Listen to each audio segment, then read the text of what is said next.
Question 24. The value of delta U for the reversible isothermal evaporation of 90 gram water at 100 degree Celsius will be. हमें value निकालनी है जी, तो delta U की value निकालनी है जी।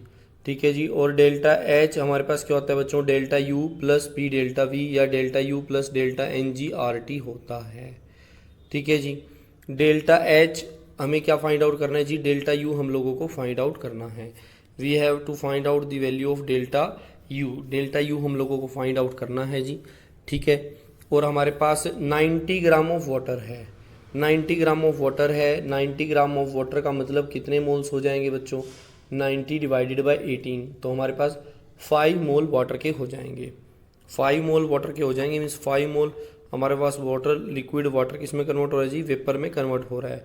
5 हमारे पास 5 मोल लिक्विड वेपर में कन्वर्ट हो रहा है, तो डेल्टा एन जी का जो वैल्यू है बच्चों कितना आएगा, 5 वैल्यू आ जाएगा। डेल्टा एन जी का वैल्यू तो 5 आएगा। अब बच्चों क्योंकि हमारे पास जो वैल्यू दे रखी है आपको डेल्टा एच की, ये किसके हिसाब से दे रखी है, 40.8 किलो जूल पर मोल के हिसाब से दे रखी है बच्चों। लेकिन आपके पास यहाँ तो 5 मोल है, तो इसीलिए आपको क्या करना पड़ेगा जी, 40.8 को किससे मल्टीप्लाई करना पड़ेगा बच्चों, 5 से मल्टीप्लाई करना होगा। मोर ओवर हमारे पास ये वैल्यू जो है बच्चों अपनी जो है किलो जूल में दे रखी है इन्होंने, और आर तो हम जूल में पुट करते हैं, तो इसको 10⁻³ से भी मल्टीप्लाई कर देते हैं और ये जूल में भी आ गया। अब बच्चों हमने डेल्टा यू निकालना है। इसको सोल्व करके बच्चों 24 में जब आप डेल्टा यू निकालेंगे बच्चों, तो आपका जो वैल्यू आएगा, इसमें हमारे पास टेम्परेचर हमने पुट नहीं किया है, आर का वैल्यू क्या पुट करेंगे, आर का वैल्यू तो यही पुट करेंगे बच्चों। टेम्परेचर कितना पुट करेंगे जी, 373 केल्विन। 373 केल्विन जो है हमारा टेम्परेचर हो जाएगा बच्चों। 373 केल्विन हमारा टेम्परेचर पुट कर देंगे। आर का वैल्यू पुट कर दिया, टी का वैल्यू पुट कर दिया, डेल्टा यू निकालना है।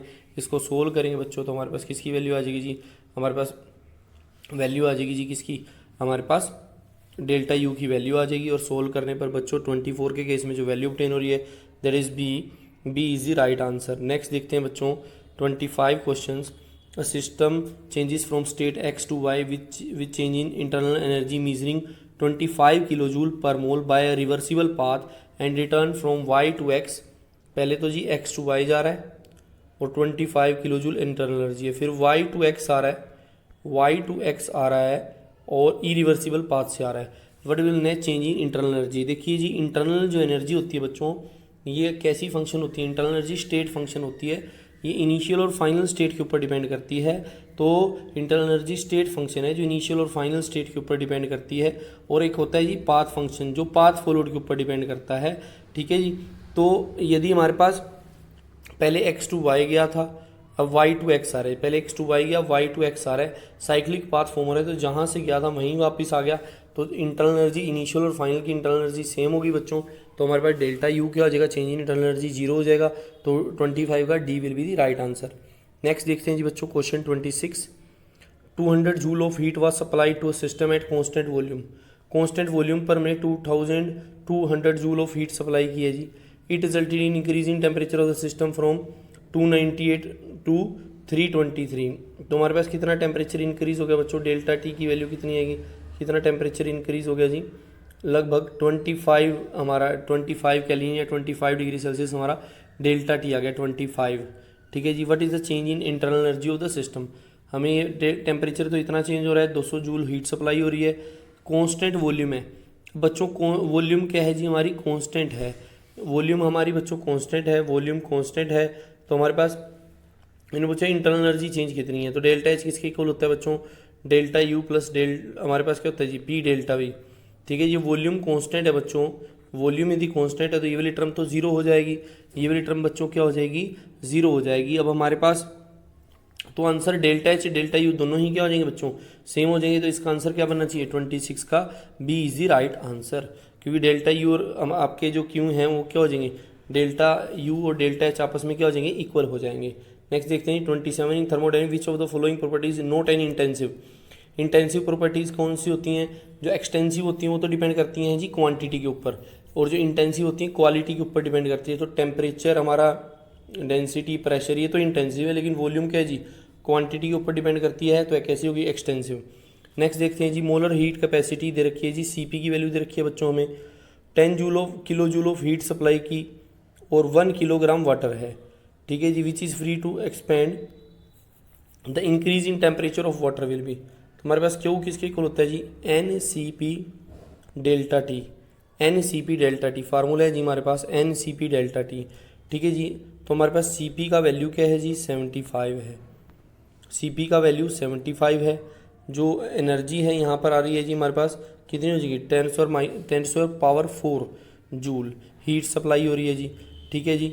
और किसको, 1 किलोग्राम वाटर है, 1 किलोग्राम वाटर है बच्चों हमारे पास। तो 1 किलोग्राम में हमें क्या निकालने हैं, मोल्स निकालने हैं। तो 1000 ग्राम को 18 से डिवाइड करोगे तो मोल्स कितने आ जाएंगे जी, 55.5 आ जाएंगे आपके मोल्स। 1000 ग्राम को 18 से डिवाइड करोगे तो नंबर ऑफ मोल्स आ जाएंगे।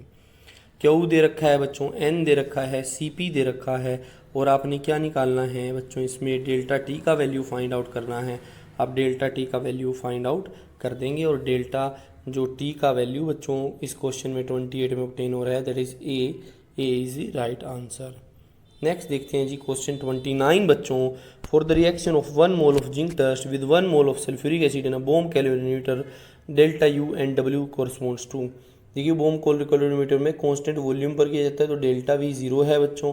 अगर डेल्टा वी हमारे पास क्या रहेगा, जीरो रहेगा, तो हमारे पास डेल्टा एच किसके इक्वल रहना चाहिए जी, हमारे पास डेल्टा एच किसके इक्वल रहेगा जी, डेल्टा यू के इक्वल रहेगा। Delta H is equal to delta U, ठीक है जी। हमारा जो डेल्टा एच है, अगर हमारे पास चेंज इन वॉल्यूम जीरो है, तो हमारा जो डेल्टा एच है वो किसके इक्वल रहना चाहिए जी, डेल्टा एच डेल्टा यू के इक्वल रहना चाहिए, ठीक है जी। तो यदि हम ये भी लिख कर देखें, हमारे पास delta U is equal to Q plus W, delta U is equal to Q plus W, तो जो वर्क डन है बच्चों, जो वर्क डन है बच्चों, अगर वर्क डन है पी डेल्टा वी है, तो वर्क डन क्या हो जाएगा बच्चों, जीरो हो जाएगा। और डेल्टा यू बच्चों किसके इक्वल हो जाएगा, क्यू के इक्वल हो जाएगा। वर्क डन जीरो है, डेल्टा यू किसके इक्वल हो जाएगा बच्चों, क्यू के इक्वल हो जाएगा। Delta U is equal to Q, हमारा जो डेल्टा यू है वो क्यू के इक्वल हो जाएगा, ठीक है जी। तो इनमें देखें ऑप्शन कौन कौन से बन रहे हैं जी, delta U equal to Q किसी में भी नहीं दे रखा है, डेल्टा यू किसी में भी नहीं दे रखा है। और वर्क डन बच्चों, एक बात तो हमारा क्लियर हो गया कि वर्क डन जीरो है, तो ये दोनों तो नेगलेक्ट हो जाएंगे। हमारा बचा ए और बी। बच्चों ये कैसे डिसाइड करेंगे इंटरनल एनर्जी इंक्रीज हो रही है डिक्रीज हो रही है, तो बच्चों क्योंकि हमारे पास जो जिंक और इसकी रिएक्शन है सल्फ्यूरिक एसिड की, एक्सोथर्मिक रिएक्शन है बच्चों, इसलिए हीट रिलीज होगी और इंटरनल एनर्जी क्या हो जाएगी, डिक्रीज। इसलिए जो सूटेबल आंसर बनेगा बच्चों 29 का A is the right answer. Next देखते हैं जी question 30, 4 grams of graphite is burned in a bomb calorimeter of heat capacity this. हमारे पास 4 ग्राम ग्रेफाइट है बच्चों, 4 ग्राम ग्रेफाइट, और हीट कैपेसिटी हमें दे रखी है, कितनी दे रखी है जी, 30 किलो जूल पर केल्विन दे रखी है, ठीक है। प्रेशर 1 एटमॉस्फेयर गिवन है जी। टेम्परेचर कितना राइज कर रहा है जी, 4 डिग्री टेम्परेचर राइज कर रहा है। Enthalpy of combustion of graphite पूछ रखी है जी, enthalpy of combustion of graphite in kilo joule per mole. हम जानते हैं जी हीट कैपेसिटी का फार्मूला हमारे पास क्या होता है जी, क्यू पोन में डेल्टा टी, और हीट कैपेसिटी हमें कितनी दे रखी है बच्चों, 30 दे रखी है, और Q upon change in temperature 4 है, तो क्यू कितना आ जाएगा जी आपके पास 120 आ जाएगा बच्चों। जो क्यू की वैल्यू आ रही है 4 ग्राम के लिए आ रही है, दिस इज़ फॉर 4 ग्राम। ये बच्चों हमारे पास किसके लिए है, 4 ग्राम के लिए, लेकिन उन्होंने तो पर मोल के लिए पूछी हुई है, तो 4 ग्राम के लिए 120 है, 4 ग्राम के लिए 120 है। पेज चेंज कर रहा हूँ बच्चों, स्क्रीन हटा रहा हूँ, फिर से लेकर आऊँगा, तो ध्यान रखना 4 ग्राम के लिए 120 है, तो 4 ग्राम के लिए 120 है, ठीक है बच्चों, 4 ग्राम 120, तो 1 ग्राम के लिए 120/4, ठीक है जी। अपने को किसके लिए निकालनी है बच्चों, अपने को किसके लिए निकालनी है, 12 ग्राम के लिए निकालनी है बच्चों, 12 ग्राम के लिए निकालनी है, ठीक है जी। तो हमारे पास कितना हो जाएगा जी, ये 30 आ गया, 4 1 जा 4, अब 12 को 30 से मल्टीप्लाई कर देते हैं, 12 3 जा हमारे पास कितना बन जाएगा जी, 360 बन जाएगा बच्चों। तो कितनी आ गई वैल्यू बच्चों, 360 आ गई हमारी वैल्यू, कितनी आ गई जी बच्चों, 360। तो एंथैल्पी ऑफ कंबशन हमने देखा बताना है बच्चों, एंथैल्पी ऑफ कंबशन बताना है। आपको पता है भाई बच्चों, जब कंबशन होती है, कंबशन तो हीट क्या होती है, रिलीज होती है, एक्सोथर्मिक प्रोसेस है। तो हमारे पास क्या आंसर आना चाहिए बच्चों इसका 30th का, C should be the right answer, C हमारा राइट आंसर हो जाए। क्वेश्चन 31 बच्चों, 31, which of the following expression is correct to calculate the enthalpy of reaction. Enthalpy of reaction क्या होती है जी, bond energy of reactant minus bond energy of product. तो मेरे हिसाब से इसका आंसर क्या होना चाहिए जी, C should be the right answer 31 का। Enthalpy of an overall reaction X to Y along one route, ये हमारे पास है जी। तो हमारे पास टोटल जो एंथैल्पी ऑफ ओवरऑल रिएक्शन है हैज़ लॉ को फॉलो करते हुए क्या होगी भैया, सबका सम होगी। सबका सम के हिसाब से क्या आंसर आना चाहिए, ये होना चाहिए। हैज़ लॉ कहता है रिएक्शन अगर मैनी स्टेप रिएक्शन है तो टोटल एनर्जी चेंज क्या होगा, सब रिएक्शन का जो एनर्जी चेंज का सम होगा वही टोटल एनर्जी चेंज होगा। तो 32 का क्या आंसर हो जाएगा जी, ए। नेक्स्ट देखते हैं जी, which of the following does not represent enthalpy change during phase transformation. Phase transformation के ड्यूरेशन में कौन नहीं आना चाहिए, एंथैल्पी फॉर्मेशन नहीं आना चाहिए। तो D should be the right answer. देखते हैं जी क्वेश्चन 34। क्वेश्चन 34 में हमारे पास यदि इस साइड जा रहे हैं तो वैल्यू हमारी कितनी है जी, 2x है।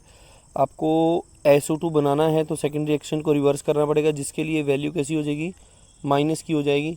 तो हमारे पास जो फाइनल आंसर बनेगा बच्चों क्या बन जाएगा जी, 2x minus Y, 2x minus Y. So which one is the right answer बच्चों, D is the right answer. देखते हैं जी, enthalpy of formation of ammonia when calculated from the following bond energy data. आपका bond energy दे रखी है बच्चों, ये बॉन्ड एनर्जीज दे रखी हैं, आपको निकालना है enthalpy of formation of ammonia निकालना है बच्चों। तो हमारे पास क्या होता है जी, N2 प्लस हमारे पास क्या होगा जी, N2 प्लस 3H2 और हमारे पास क्या है जी 2NH3, N2 plus 3H2 2NH3 है जी हमारे पास। ठीक है जी, enthalpy of formation of ammonia निकालनी है हमने, तो इसलिए बच्चों इसको हम ये भी लिख सकते हैं हाफ N2 3/2H2 और यहाँ क्या रह जाएगा जी, ओनली अमोनिया। तो आप क्या करेंगे बच्चों, डेल्टा एच कैसे निकलता है इसमें, bond energy of reactant minus bond energy of product. तो half of energy of N triple bond N करोगे plus 3/2 of H single bond H करोगे। फिर इस ये हमारे पास बॉन्ड एनर्जी ऑफ रिएक्टेंट होगी माइनस क्या करोगे जी, बॉन्ड एनर्जी ऑफ प्रोडक्ट कितनी है जी 3 इंटू एन एच बॉन्ड्स। तो ये एनर्जीज पुट कर दोगे बच्चों और हमारे पास क्या आ जाएगा जी, आंसर आ जाएगा इसका आंसर हमें ऑब्टेन हो जाएगा। और 35 का जो राइट आंसर ऑब्टेन होगा हमें वो क्या ऑब्टेन होगा जी, 35 का राइट आंसर क्या है जी, A is the right answer. Next देखते हैं जी 36, bond dissociation energies of H2Cl2 and HCl are हमें गिवन है जी, तीनों energies calculate the enthalpy of formation. तो एंथैल्पी ऑफ फॉर्मेशन निकालना है तो हमें पता है जी, bond energy of reactant minus bond energy of product. तो H2 है जी, Cl2 है और हमें मिलकर क्या देंगे जी, HCl दे देंगे। तो हम लिख लेते हैं हाफ H2 हाफ Cl2। तो हमें क्या लिखेंगे, बॉन्ड एनर्जी ऑफ रिएक्टेंट में हाफ 104 प्लस हाफ 58 और ये हमारे इकट्ठे हो गए, माइनस क्या करेंगे जी, माइनस क्या करेंगे जी हम HCl की एनर्जी को माइनस कर देंगे, वो कितनी है जी 103 है। तो ऐसा करने पर बच्चों हमें जो वैल्यू ऑब्टेन होगी 36 के केस में, हमें जो वैल्यू ऑब्टेन हो जाएगी बच्चों ए, 36 के केस में A is the right answer. 36 के केस में बच्चों A is the right answer. Next देखते हैं जी क्वेश्चन नंबर 37 देखते हैं जी, what is the enthalpy change for the given reaction if enthalpy of formation of Al2O3 and Fe2O3 are this and this. हमें एंथैल्पी ऑफ फॉर्मेशन दे रखी है जी Al2O3 की और Fe2O3 की एंथैल्पी ऑफ फॉर्मेशन दे रखी है और हमें पूछा है जी जो नीचे रिएक्शन गिवन है इसके रिस्पेक्ट में हमें क्या बताना है जी, एंथैल्पी चेंज बतानी है। तो देखो बच्चों Al से Al2O3 की वैल्यू गिवन है, कितनी गिवन है जी बच्चों, Al2 से Al2O3 की वैल्यू हमें फर्स्ट वाली है ना 1670। दूसरी है जी हमारे पास Fe से Fe2O3 की वैल्यू, Fe से Fe2O3 की वैल्यू ये हमारे पास कितनी हो जाएगी जी 834 माइनस 834। अब बच्चों आप देखो आपको Fe2O3 को कहाँ रखना है बच्चों, Fe2O3 आपको रिएक्टेंट में चाहिए, Fe2O3 कहाँ चाहिए जी आपको रिएक्टेंट में। तो Fe2O3 को रिएक्टेंट में रखने के लिए इस इक्वेशन को फ्लिप कर देते हैं, इधर लिख लेंगे जी Fe2O3 और इस साइड में लिख लेंगे जी Fe और जो वैल्यू आपकी माइनस की थी यहाँ किसकी आ जाएगी जी प्लस की, और यहाँ क्या जाएगा प्लस में 834 आ जाएगा, प्लस में वैल्यू आ गई जी 834। ठीक है जी, तो Fe2O3 से Fe बन गया और हमारे पास क्या आ रही है जी वैल्यू 834 आ रही है। ठीक है जी, और अभी इनको ऐड कर दें बच्चों हम किन को, ये हमारे पास ये क्या बन जाएंगे जी रिएक्टेंट बन जाएंगे और बच्चों हमारे पास ये ग्रीन में कर देता हूँ, ये हमारे पास क्या बन जाएंगे बच्चों प्रोडक्ट बन जाएंगे। और जो वैल्यूज़ हैं जिनको ऐड करना है हमने वो क्या हो जाएंगी बच्चों, ये रेड में कर देता हूँ। हमारे पास क्या वैल्यूज़ हमने करेंगे जी बच्चों ऐड -1670 और जो वैल्यू पहले ये प्लस की हमारे पास किसकी थी जी, वैल्यू हमें किसकी में दे रखी थी जी माइनस की दे रखी थी, ये वैल्यू अब किसकी हो गई थी प्लस की हो गई थी। तो हमने क्या करना है जी 1670 -1670 है जी ये, और प्लस क्या है जी आपके पास 834 है। इन दोनों को ऐड कर दोगे तो हमारा 800 के अराउंड आंसर बनना चाहिए। तो देख लेते हैं जी हमारा कौन सा आंसर बनेगा जी इस केस में। 800 के अराउंड दो आंसर दे रखे हैं बच्चों, एक माइनस में और एक प्लस में। तो हम जानते हैं -1600 वाली टर्म बड़ी है, तो हमारा आंसर क्या बनना चाहिए 37 के केस में बच्चों। A should be the right answer. Okay, next देखते हैं बच्चों क्वेश्चन। हमारे पास question 38, what will be the heat of reaction for the following reaction, will the reaction be exothermic and endothermic. इसमें देखो बच्चों पहले तो हमारे पास हमने क्या करना है, हमारे पास enthalpy of product minus enthalpy of reactant करनी है। अब प्रोडक्ट में हमें किस किस की वैल्यू देखो गिवन है जी, वाटर की वैल्यू गिवन है, और रिएक्टेंट में किसकी वैल्यू गिवन है जी Fe2O3 सॉलिड की वैल्यू गिवन है। तो हमने क्या करना है बच्चों, product minus reactant, product minus reactant कर देना है इस केस में। तो हमारे पास सॉलिड फॉर्म में हाइड्रोजन है प्योर एलिमेंटल फॉर्म में, और आयरन प्योर एलिमेंटल फॉर्म में है। इनकी वैल्यूज़ क्या होंगी बच्चों 0 होंगी। और हमें क्या करना है प्रोडक्ट माइनस रिएक्टेंट, तो 3 इंटू वाटर की जो वैल्यू ने दे रखी है -285.83, एक तो ये होगी जी। ये तो हमारे पास क्या आ गया जी, हमारे पास वैल्यू किसकी आ गई जी प्रोडक्ट की। माइनस रिएक्टेंट करने हैं, रिएक्टेंट में Fe2O3 की वैल्यू कितनी कर देंगे जी -824.2। ठीक है जी, इसको सोल्व करोगे 38 को, तो आपका जो करेक्ट आंसर ऑब्टेन हो रहा है बच्चों सी, 38 का सी इज दी राइट आंसर। और क्योंकि आंसर नेगेटिव में आ रहा है, डेल्टा एच नेगेटिव हो, तो रिएक्शन एक्सोथर्मिक है बच्चों। नेक्स्ट देखते हैं जी, for the reaction H2 + Cl2 to HCl, delta H हमें गिवन है। What is the enthalpy of decomposition of HCl। एक तो पहले बच्चों हमें इस रिएक्शन को रिवर्स लिखना होगा, क्योंकि डीकम्पोजिशन पूछे, रिवर्स लिखेंगे तो -4 का +44 हो जाएगा। और इन्होंने HCl के लिए पूछा है, यहाँ 2 HCl के लिए गिवन है, तो 2 से डिवाइड कर देंगे, कितना आंसर आ जाना चाहिए बच्चों 22 आ जाना चाहिए। तो D should be the right answer, 39 का D should be the right answer. Next देखते हैं बच्चों question number 40, for the reaction CaCO3 टूट रहा है जी CO + CO2 में। CO की फॉर्मेशन दे रखी है, CO2 की दे रखी है, CaCO3 की दे रखी है। Which of the following is a correct statement, इनमें करेक्ट स्टेटमेंट क्या है बच्चों हमें बताना है। देखो जी आपको क्या करना होगा इस केस में भी, आपको प्रोडक्ट माइनस रिएक्टेंट करना है। CaO + CO2 मीन्स पहली दो टर्म्स को ऐड करोगे, उसमें से आप क्या करोगे पहली दो टर्म्स को ऐड करोगे, माइनस कर दोगे किस टर्म को, इस टर्म को क्या कर दोगे माइनस कर दोगे। मीन्स ये दो टर्म तो ऐड होंगी बच्चों आपस में, इन दोनों को ऐड कर दोगे, मीन्स -635.1 और -393.5। और जब इसको माइनस करोगे तो माइनस माइनस हमारे पास प्लस आ जाएगा, और इसकी वैल्यू आप सोल्व कर लोगे। और जो आपके पास इसमें आंसर ऑब्टेन होगा बच्चों, हमें क्या आंसर ऑब्टेन होगा जी 178.3 किलो जूल ऑब्टेन हो रहा है। अब 178.3 किलो जूल हमें आंसर ऑब्टेन हो रहा है। अब इनके क्वेश्चन का आंसर देखते हैं जी, इनके पॉइंट्स रीड करते हैं क्या क्या है जी। डीकम्पोजिशन हमारे पास क्या है जी एक्सोथर्मिक प्रोसेस है, and heat is provided for decomposition. तो वैल्यू क्योंकि प्लस में आ रही है तो एंडोथर्मिक और हीट हमें प्रोवाइड ही करनी पड़ेगी। बिल्कुल ठीक है जी, बी राइट आंसर हो जाएगा। नेक्स्ट देखते हैं बच्चों question number 41, formation of ammonia is shown by the reaction this, what will be the enthalpy of reaction for the decomposition of ammonia according to the equation. तो देखो बच्चों हमने जो ऊपर वाली इक्वेशन दे रखी है उसको रिवर्स करके लिख देना है। जब उसको रिवर्स करके लिख दोगे तो प्लस की वैल्यू आ जाएगी, और B should be right answer बनना चाहिए हमारे पास। 42 देखते हैं बच्चों, Hess's law is applicable for determination of heat of formation भी होती है जी, और ट्रांजिशन भी होती है जी, लेकिन हमारे पास देखें जी रिएक्शन भी होती है, तो हमारे पास क्या बन जाएगा जी ऑल ऑफ दीज।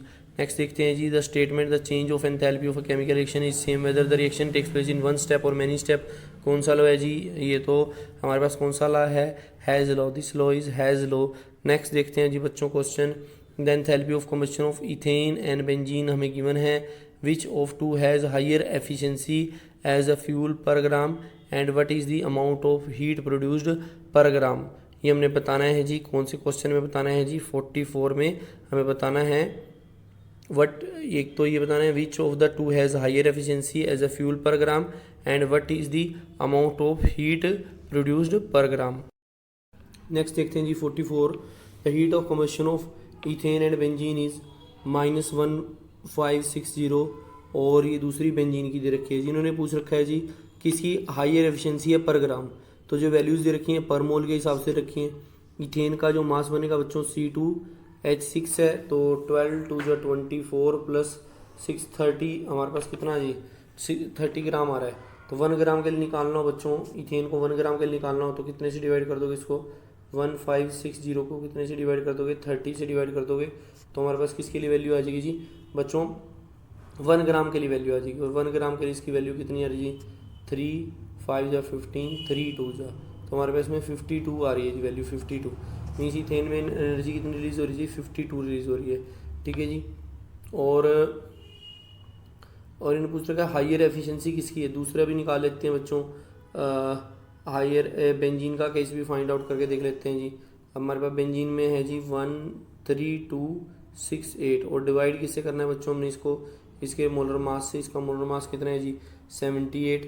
इसे देखने से ही यही हमें क्लियर हो रहा है बच्चों कि हमारे पास जो इसका आंसर बनना चाहिए वो इथेन बनना चाहिए, और क्या बनना चाहिए 44 का बी इथेन, ठीक है जी, करेक्ट आंसर हो जाएगा जी। नेक्स्ट देखते हैं जी 45 बच्चों, what is the enthalpy change of conversion of graphite to diamond. अब बच्चों ग्रेफाइट है हमारे पास, इसका CO2 बनाया हमने, और डायमंड ये ग्रेफाइट का CO2 बनाया, डायमंड का CO2 बना लिया। इन्होंने पहले वाली की वैल्यू तो ये रखी है जी -391.25 और दूसरी की वैल्यू कितनी है जी 393.12, ठीक है। ये दो वैल्यूज़ दे रखी हैं ग्रेफाइट और डायमंड की। हमें पूछा हुआ है क्या जी enthalpy change for the conversion of graphite to diamond. हमें ग्रेफाइट टू डायमंड की वैल्यू बतानी है, ग्रेफाइट टू डायमंड। तो आप सेकंड इक्वेशन को फ्लिप कर देंगे बच्चों, तो क्या बन जाएगा जी Cg हमारे पास CO2 है और इधर क्या आ जाएगा जी, दूसरे वाली इक्वेशन को फ्लिप करोगे तो CO2 और इधर क्या आ जाएगा जी CD। इसके साथ ही क्या होगा बच्चों, जो सेकंड वाला पार्ट था उसके साइन चेंज हो जाएंगे। साइन ये पहले अगर माइनस का था ये वैल्यू तो कैसे हो जाएगी जी +393.12, और जो हमारे पास फर्स्ट इक्वेशन है इसमें हमारे पास वैल्यू कितनी है जी -391.25 है जी। तो हमारे पास वैल्यू कितनी आनी चाहिए 2 पॉइंट समथिंग आ जानी चाहिए, 2 पॉइंट समथिंग आनी चाहिए। तो हमारे पास इन दोनों का डिफरेंस एंथैल्पी चेंज पूछ रखा है, तो इन दोनों का डिफरेंस हमारे पास क्या बनना चाहिए 391.25 है और 393.12 है, तो 2 के अराउंड बननी चाहिए वैल्यू। तो उसका आंसर एक ही बन पा रहा है, ना बी बन पा रहा है ना ए बन पा रहा है। हमारे पास कौन सा आंसर बनना चाहिए इसका डी। तो 45 का क्या करेक्ट आंसर हो जाएगा बच्चों, D is the right answer.